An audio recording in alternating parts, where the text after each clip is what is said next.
अमरीका में Muslim community की मुमताज़ शख्सियत मरहूम डॉक्टर खुर्शीद खान की याद में ताज़ियती रेफरेंस मुनक़्क़िद हुआ, जिसमें उनकी दीनी और फलाही खिदमात पर खिराज अक़ीदत पेश किया गया। Islamic circle of north America के साबिक अमीर मरहूम डॉक्टर खुर्शीद खान की याद में न्यूयॉर्क के मस्जिद में ताज़ियती इजलास मुनक़्क़िद हुआ, जिसमें इकना के ओहदेदारान, मरहूम के अजीज़ व अकारिब, दोस्त अहबाब और स्टूडेंट्स कसीर तादाद में शरीक हुए। इस मौके पर मुकर्रिरीन ने अपने ख्यालात का इजहार करते हुए कहा कि डॉक्टर खुर्शीद अमन पसंद, इंसान दोस्त शख्सियत थे। उन्होंने हमेशा मजहबी रवादारी को फरोग दिया। डॉक्टर खुर्शीद को कभी भुलाया नहीं जा सकता।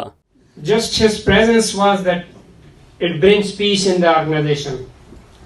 In meetings, sometimes there's argument and all that. And honestly, out of my heart, I feel that just sometime I say Khurshid Bhai, and all of us probably felt that he is peace. He is peacemaker. He brings the people together, and we have to be very careful in our choice of words.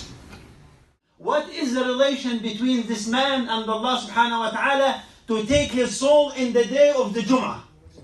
What is the relation between him and Allah subhanahu wa ta'ala to take his soul to pray on him in Salatul Jum'ah in the masjid? मुकर्रिरीन का मजीद कहना था कि मरहूम doctor Khurshid हमेशा फलाही सरगर्मियों में बढ़ चढ़ कर शरीक होते। आज वो इस दुनिया में नहीं, लेकिन सारी जिंदगी जिन उसूलों पर चले वो उसूल हमेशा हमारे सामने रहेंगे। डॉक्टर खुर्शीद के जाने से जो खला पैदा हुआ है वो कभी पूरा नहीं हो सकेगा। ताज़ियती इजलास के इख्तिताम पर मरहूम डॉक्टर खुर्शीद खान के लिए इज्तिमाई तौर पर फातिह खानी और दुआए मग़फ़िरत की गई।